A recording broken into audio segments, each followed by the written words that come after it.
Gotcha. Are you guys using any AI techniques to be dealing with all that data? Because if you're capturing all that data, that's something that the AI can really help with. Oh yeah, we get a lot of calls from our guys around AI. Yes, yeah. So we're doing a lot of analysis, a lot of algorithms. We have very high frequency data.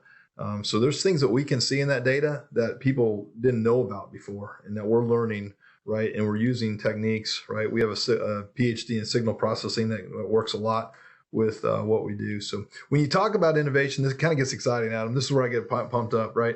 You talk about the things that we're doing and the data that we're utilizing that people before didn't realize that this stuff was actually happening down hole and what you can see in that data. So it's really exciting. I know it's a little technical, but is there something you can share that maybe a more general audience might be able to understand about the kind of insight that you get from the data?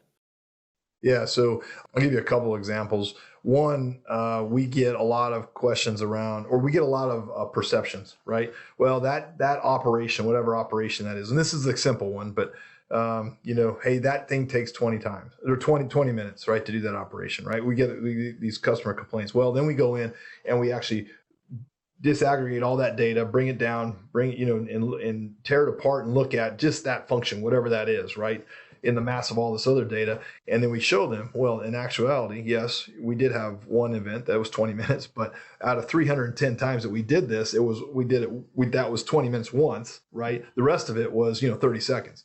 So those types of things change the conversation with the customers. And then the other thing is, okay, that 20 minutes, why did that happen? And what do we need to do to fix that?